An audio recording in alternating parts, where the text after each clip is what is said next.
Lo primero por lo que nos gusta empezar es que nos diga quién es la persona que estamos entrevistando. Bueno, yo soy María Consuelo Tapias, hago parte de la Delegación de Diálogos del Ejército de Liberación Nacional desde el 2016. ¿Qué nos puedes decir de esta solución política, desde que formas parte, cómo van los diálogos y qué es lo que se quiere conseguir con ellos? Bueno, el ELN dentro de su táctica contempla una salida negociada al conflicto. O sea, si bien es cierto, somos una organización insurgente, alzada en armas, que lucha por la toma del poder, también contemplamos llegar allá por una vía negociada. Y desde esa perspectiva es que nos inscribimos dentro de la posibilidad de dialogar y llegar a acuerdos con el gobierno colombiano. Entonces, hemos intentado en muchos momentos, en muchos periodos, con varios gobiernos, de hacer un pacto, un acuerdo de paz, pero hasta ahora no se ha logrado precisamente avances que sean sustanciales dentro de la solución política. En en esta última etapa en la que estamos, que se inició la mesa exploratoria con el gobierno de Juan Manuel Santos, hicimos en sus dos últimos gobiernos ya una mesa pública de conversaciones en la que avanzamos en un cese bilateral de 100 días, que fue positivo, incluso trajo muchos alivios para las regiones en conflicto o las regiones que viven con mayor dureza el conflicto colombiano. Ese es, como yo digo, de los mejores logros que hemos alcanzado en este proceso de negociación. Y en materia de participación, logramos desarrollar durante 15 días en la ciudad de Bogotá rondas de participación de la sociedad.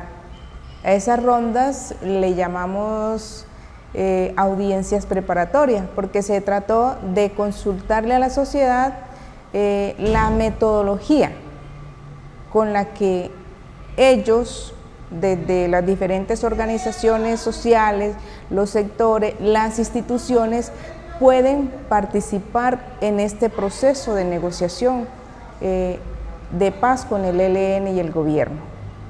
Imaginémonos que hay alguien que no sabe nada de todo este conflicto en Colombia. ¿Cómo le explicarías los orígenes por los que se tuvo el pueblo que levantar en armas? Bueno, la historia de Colombia, pues yo diría que ha sido una sociedad donde el conflicto ha estado presente, y de acuerdo a los momentos y a las etapas, ese conflicto se ha vivido de muchas maneras, y desde los orígenes muy remotos, desde los años 30, 40, 50, ha habido guerrillas en Colombia. Entonces, las guerrillas en Colombia las ha habido de todo tipo. O sea, desde las liberales hasta las que hoy son guerrillas revolucionarias marxistas. Entonces yo diría que la historia colombiana ha estado marcada siempre por violencias, por conflictos, y donde, digamos, el pueblo marginado le ha tocado siempre lucharla y guerrearla para poder tener un mínimo de derechos, y esa ha sido la constante en la historia colombiana. Entonces, si vamos a hablar de los orígenes del conflicto, yo diría que en la sociedad colombiana esos orígenes han estado presentes desde siempre, y tiene que ver con la desigualdad social, con la distribución de la riqueza, con la concentración de la tierra. O sea, en Colombia, para hablar de oportunidades, Para hablar de bienestar hay que hablar de derechos sobre la tierra, sobre los medios de producción. ¿Sí? La Colombia, digamos, de los comienzos de siglo, pues era una Colombia muy rural. Y si esa Colombia rural no tenía derechos al uso de la tierra, no tenía incentivos para cultivar la tierra, pues la gente vivía en condiciones muy precarias.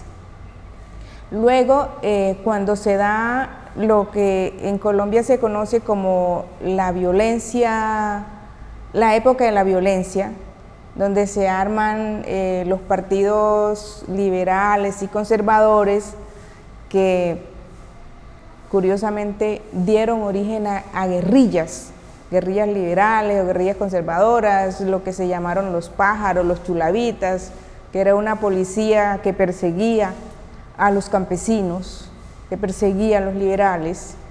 O sea, en esa época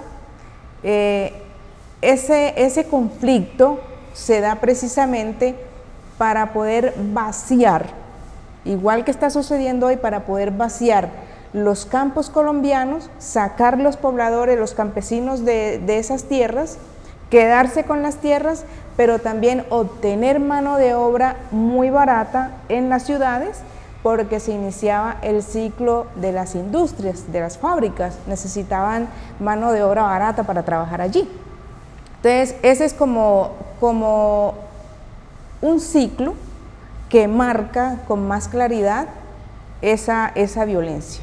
Entonces, si bien es cierto que tiene un carácter de tipo partidista, ¿sí?, entre liberales y conservadores, el trasfondo de esa violencia se originó en dos motivos. Uno, mayor concentración de la tierra para ese momento. Y dos, obtener mano de obra barata para poder sacar adelante las fábricas y la industria colombiana. Entonces, ese ciclo se salda o se cierra después de pasar muchas etapas difíciles, pasando por la muerte de Jorge Eliezer Gaitán, y bueno, se da la negociación con las guerrillas liberales para ese momento, que yo diría no es nada distinto de lo que sigue haciendo el gobierno o el sistema político gobernante en Colombia. Entonces, ofrece unos acuerdos que no cumple, le ofrece a esas guerrillas liberales entregarles tierra, entregarles préstamo, y luego los mataron. Ahí terminó ese ciclo, o sea, matando a los líderes de esos movimientos guerrilleros de entonces. Sigue el otro ciclo, que es ya con guerrillas, ya con una ideología de tipo marxista. Entonces se transforma las FARC, que viene de ser una guerrilla campesina, una autodefensa, pudiéramos decir, campesina, se transforma ya en una guerrilla de carácter nacional, con un programa, y que ya asume una ideología marxista hasta lo que fue las FARC, pudiéramos decir. Y también surge entonces el Ejército de Liberación Nacional, con una visión también marxista, con un programa hacia la toma del poder, y se continúa trabajando entonces en esa línea de organizar, movilizar y crear las condiciones para una lucha revolucionaria que nos lleve a la toma del poder. Y nos encontramos hoy todavía en ese proceso, después de 55 años. ¿Cuál es la fuerza de un ejército revolucionario? O sea, ¿cuáles son los principios filosóficos, su pensamiento? ¿Qué es lo que le mueve tanto tiempo a luchar por estos ideales de justicia, ¿no?, este cambio de la humanidad?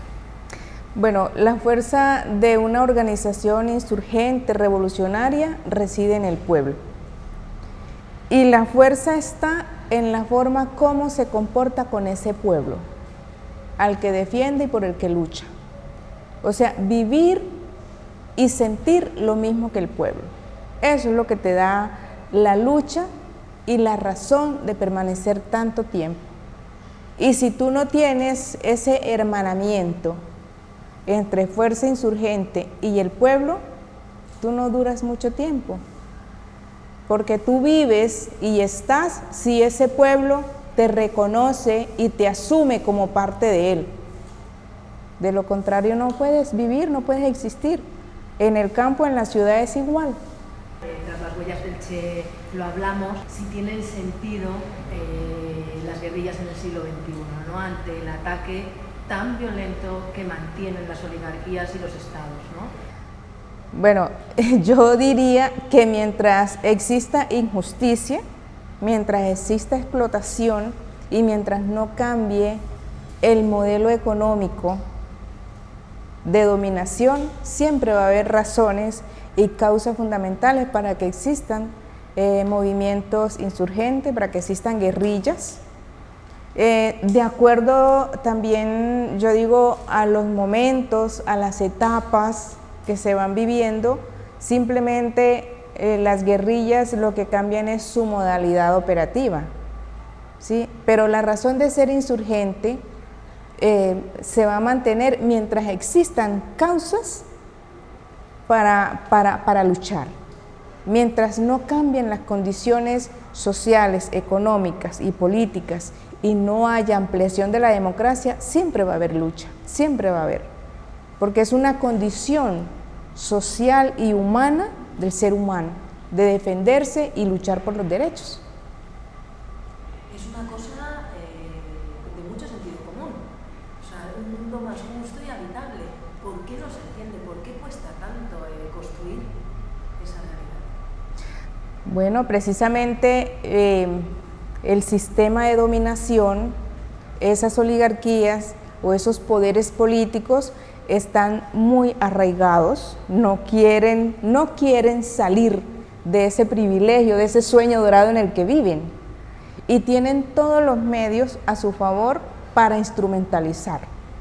O sea, hoy y siempre ha sido, los medios de comunicación están al servicio de esa clase, de ese sistema dominante, y trabajan todo el tiempo en función de bombardear a la gente. Y es como, yo diría, esos mensajes es como una dosis que vive dopando la gente siempre, siempre. Por eso cuesta tanto para los revolucionarios, para los movimientos sociales alternativos, trabajar y despertar una concientización en el pueblo, porque hay tanto trabajo, ¿sí?, que se llama ideológico, cultural, político, para mantener la gente adocenada, y cuesta mucho. Luego, cuando la gente sale, digamos, de ese letargo, se da ese despertar, esa concientización, pues se producen los estallidos sociales. Por eso vemos y siempre estamos viendo cada generación una ola de estallidos sociales, y se da mucho en nuestros países latinoamericanos, pero también se da en Europa. O sea, siempre hay ciclos donde los estallidos sociales se vienen a montón, y entonces uno dice, oye, pero la cosa está buena porque, bueno, hay estallido social, pero es por eso. O sea, llega un momento en que la gente en última se sacude de ese letargo y se produce lo que estamos viendo hoy, estas olas de movilización, de rechazo al modelo económico, de rechazo a tanta, yo diría, tanta explotación que se da. Entonces, en eso consiste. Esa explotación que no deja respirar, ¿no?, a la humanidad, sino más bien trata de bestializarla, no ir deshumanizándola, porque claro, la construcción de la humanidad también se construye, no Claro. nacemos, ¿no? Tenemos que de alguna manera hacernos grandes personas, ¿no?, con ideales, con una conciencia ética y todo esto. Claro. Los medios de comunicación, lo decías, hay una guerra mediática, una guerra cultural que nos da como una dosis, me ha gustado mucho, y nos mantiene como dopados, ¿no?, ahí, pero de repente es como que debe pasar que se va el efecto y nos levantamos en estallidos. Claro. Contra esta guerra mediática, ¿qué podemos hacer? ¿Qué medios de comunicación contamos? ¿Dónde expresarnos? ¿Dónde se expresan las reuniones? Bueno, por fortuna los movimientos sociales pues tienen, digamos, medios alternativos. Lógico, no tienen el alcance que tienen las cadenas digamos, comerciales o del sistema, pero que han sido, yo digo, una herramienta fundamental para todo este proceso de concientización y de crear una nueva cultura por los cambios. Y dentro de esa, digamos, de esos medios alternativos, el Ejército de Liberación Nacional pues también tiene, digamos, su página web, donde allí pueden mirar, consultar, estar al tanto de qué está pensando el ELN, cómo estamos pensando, qué es lo que le comunicamos a la sociedad. Bueno, tenemos redes sociales que también vienen dando sus resultados, pero que en el caso nuestro, por ser una organización insurgente, que digamos está bloqueada en su propuesta de solución política, son redes que también no las están bloqueando a cada nada, pero también contamos con Twitter, con Face, donde pueden también mirar nuestras opiniones, el pensamiento político del Ejército de Liberación Nacional. Además, muy importante en este momento en el que realmente forma parte de la educación la red social, ¿no? Ahí está más o menos probado que hay un 20% que acuden a las redes sociales con fines políticos, de modo que ahí tenemos mucho que hacer, ¿no? Podemos realmente utilizar estos medios para ayudar a construir esto de lo que estamos hablando, este mundo de justicia. El sentimiento religioso, que hay sentimiento religioso dentro de las filas del Ejército de Liberación Nacional. Yo digo que en el ELN hay mucho sentimiento religioso y ahí, digamos, las personas o los militantes del ELN somos libres o tenemos la libertad de tener un pensamiento religioso. Por ejemplo, en mi caso yo vengo de una familia católica y como tal pues soy católica, ¿sí? Soy católica. Y hay otros, digamos, otros compañeros y compañeras que, bueno, tienen otras ideas religiosas, pero que también las tienen. También está, el ELN ha tenido abierto también, digamos, el espacio de participación para los religiosos, sean católicos, de cualquier otra, digamos, iglesia, pero también, así como ha habido sacerdotes, monjas, también han habido personas con otros pensamientos y con otras ideas religiosas que también hacen parte del Ejército de Liberación Nacional. Es interesante esto que cuentas porque existe la idea de que, digamos, que la izquierda no tiene como sentimiento religioso, ¿no? La religión es como que se la hemos cedido a esa aparatología derechosa, ¿no? Que se ha hecho cargo de ella y de hecho ha generado fundamentalismos, ¿no? Ahora se vuelven los fundamentalismos también de tipo religioso, de los evangélicos y demás, a dominar las mentes y las conciencias de nuestro pueblo. ¿Veis el avance? ¿Estáis pendientes de esta...? Sí, yo diría que la religión o el pensamiento religioso da para todo. Así como existe una teología liberadora, digamos que es nueva, también existe la teología fundamentalista, que es la que ha generado precisamente desde los tiempos remotos todo un sistema de dominación y de adoctrinamiento. O sea, han sido los reyes, en últimas, de infundir el terror como un método de dominación. Y el terror empiezan a aplicarlo precisamente desde los pensamientos y desde la teología religiosa aplicada al pueblo como un instrumento de mantener esa sumisión. Entonces, yo digo, a esa teología que tiene como método infundir el terror, también hay una teología que es de pensamiento liberador. Y esa teología de pensamiento liberador es la que precisamente en el Ejército de Liberación Nacional le damos cabida. O sea, porque al pueblo también hay que llevarle mensajes que son liberadores. O sea, si hablamos de un Cristo que es bondadoso, que es misericordioso, no puede tener unos fines, digamos, malevos o de generar sufrimiento al pueblo. Entonces, para nosotros, para los helenos, para las helenas, el pensamiento religioso es un pensamiento liberador y es un pensamiento que acompaña las luchas sociales, las luchas del pueblo por la liberación. Y la liberación pasa por liberar esa condición cultural, ¿sí?, de sabernos con derechos, de sabernos que tenemos que sacudir esa forma de sumisión que es la que en últimas practica e infunde esta religión o estas religiones que son de tipo fundamentalista. Yo creo que están haciendo un nuevo relanzamiento, ¿sí?, a nivel general, no solamente en América Latina.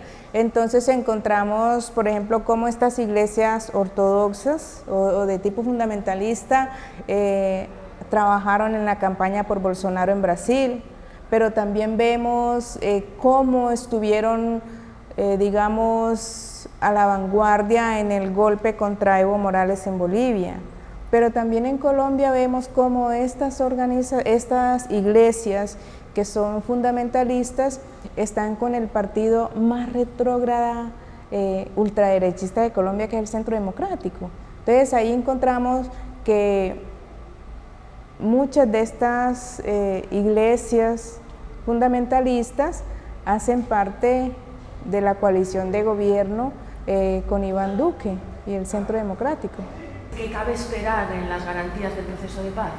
Para que haya garantías en el proceso de paz hay que empezar por restablecer nuevamente las confianzas, ¿sí? O sea, el gobierno de Iván Duque realmente se empeñó a fondo en acabar las confianzas que mínimamente se habían construido durante el proceso de paz.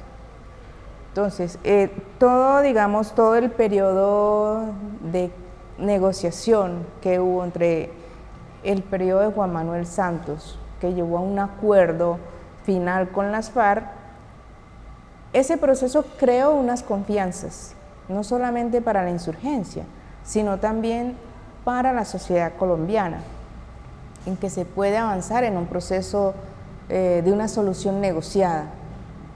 En la mesa con el ELN, aunque es un proceso, digamos, que no iba a la par y nunca estuvo a la par con el proceso que se estaba desarrollando para lograr el acuerdo final con las FARC, se construyó unas confianzas. O sea, había ya un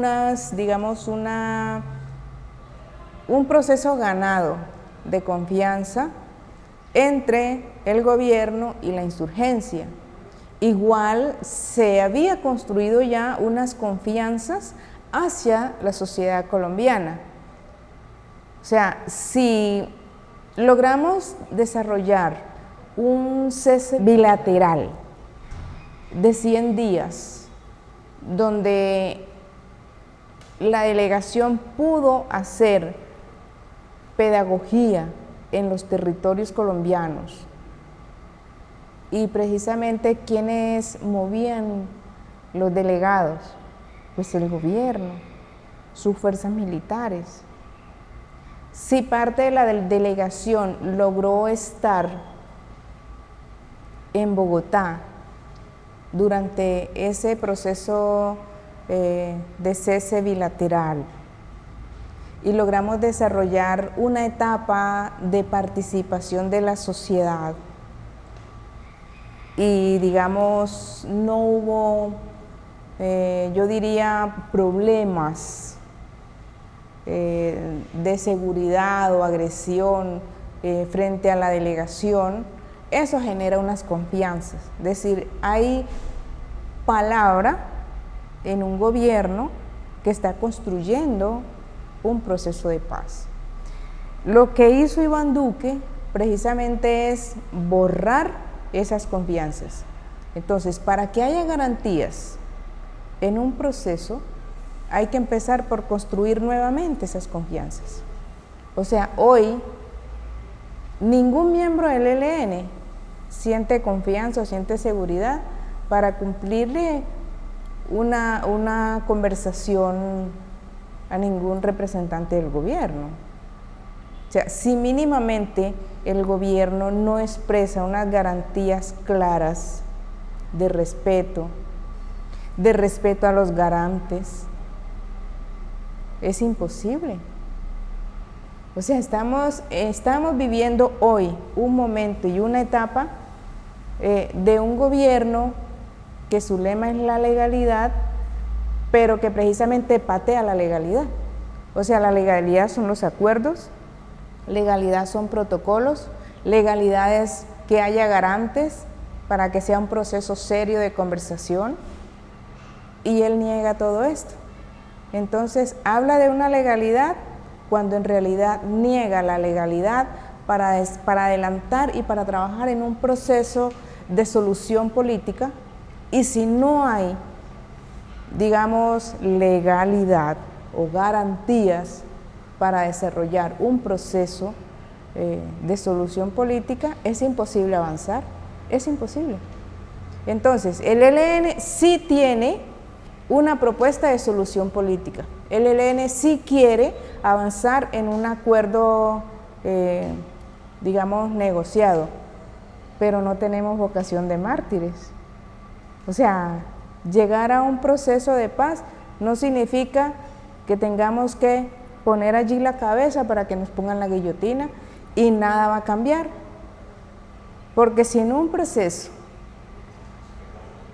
el gobierno o las partes incumplen y, digamos, eliminan su contendor, el proceso no va a mejorar, el proceso se va a profundizar y va a escalar.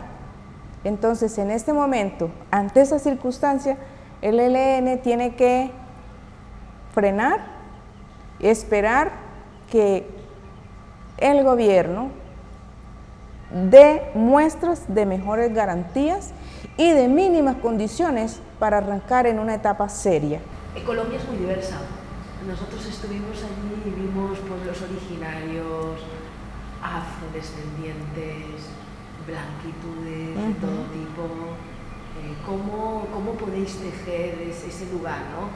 con sus bellezas y sus rebeldías también? Bueno,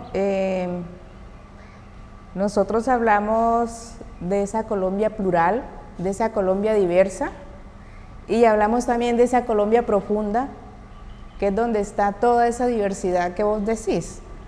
O sea, donde encontramos indígenas, afros, campesinos, sectores populares, juventudes, y cada una de estas expresiones y sectores y procesos tienen, digamos, una riqueza en la cultura, en sus formas de producción, en su manera de construir procesos, y eso es lo que hace precisamente a que el ELN tenga en su propuesta de solución política como punto central la participación de la sociedad. Pero la participación de la sociedad es con esa Colombia diversa, es con esa Colombia que construye alternativas, es con esa Colombia que piensa diferente a como piensa el régimen y a como piensa el sistema, es con esa otra Colombia que mira otras posibilidades de construir otra Colombia mejor. Es con esa Colombia que también queremos construir, no solamente con la Colombia que siempre mira de arriba, que siempre mira desde una esquina, donde todo es bonito, sino con aquella Colombia que le toca sufrir, que le ha tocado sufrir siempre, que le ha tocado luchar siempre para conquistar los derechos. Es con esa Colombia que queremos ir de la mano. ¿Qué es para vos la dignidad? Bueno, la dignidad pasa por ser, yo digo, ser consecuente entre el pensamiento y los hechos. O sea, para mí eso es dignidad.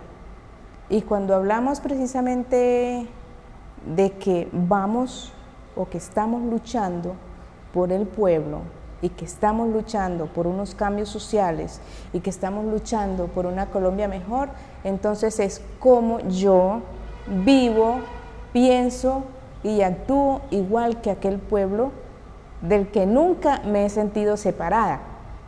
Es decir, el hecho que yo esté en la insurgencia, el hecho que esté en un espacio de lucha distinto, como yo no cambio mi condición de ser pueblo. Eso es dignidad para mí. Preguntarte qué papel tiene la mujer dentro de la organización.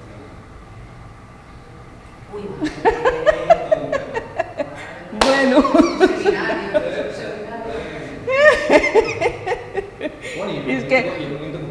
Es que, qué pregunta tan dura. A ver, ¿qué papel tiene la mujer? Pues yo diría que el papel de la mujer en el ELN es, digamos, el papel de construir, ¿sí? De ayudar a construir, de ayudar a hacer esa propuesta de lucha, de sociedad que queremos, en la que estamos avanzando. Y precisamente el papel que estamos desarrollando es ese, es cómo vamos tejiendo entre todas y todos esa nueva Colombia con la que soñamos, esa propuesta política a la que le hemos apostado. Y yo creo que las mujeres desarrollamos desde el trabajo político, social y cultural un espacio muy importante. Y trabajamos también desde los espacios de formación, desde el espacio de la cultura, cosas interesantes para la formación en todos los niveles, en todos los espacios. No quiero decir con esto que la mujer en el ELN pues no le apueste también, digamos, a la parte militar. Sí le apostamos, pero eso es el común que hacemos todos y todas. Pero la otra parte, digamos, que es la parte de transformar, que es la parte de trabajar esos, digamos, esos códigos culturales que hay que construir, pero también que hay que desaprender, es donde las mujeres en el ELN jugamos un papel clave. Y por último, ¿cuánto de guevarista tiene el ELN? Pues de guevarista yo diría que tiene todo. De guevarista yo diría que tiene todo porque, o sea, bueno, se habla mucho que el ELN es una organización muy cristiana y sí tenemos raíces cristianas y hemos aprendido mucho, pero también tenemos de ese guevarismo que tiene que ver con la transformación en sí de la realidad en el punto donde estamos parados. Entonces, cuando los medios dicen que el ELN es una federación o que el ELN, hay muchos ELNs, no es precisamente exacto. Colombia es un país de regiones y el ELN está en cada una de esas regiones y en cada región las condiciones, aún las circunstancias de lucha son distintas y eso es lo que hace el ELN. Y eso es lo que hace el ELN y eso es guevarismo. O sea, el guevarismo es cómo tú te insertas y cómo lees, cómo le das una lectura a esa realidad concreta que se vive allí y cómo tú vas a ayudar a transformar esa realidad. Y eso es lo que es el ELN. Entonces, por eso los medios yo digo, es una cuestión intencional. Cuando dicen que el ELN es una federación y que cada ELN es una organización, no es exacto, sino que estamos en una región y en cada región las condiciones son muy particulares y eso es lo que hace el ELN, interpretar esa particularidad y proyectarla. No es igual el oriente de Colombia al sur de Colombia, no es igual el occidente que el centro del país. Entonces ahí está, digamos, la particularidad, pero también la riqueza de lo que es el ELN.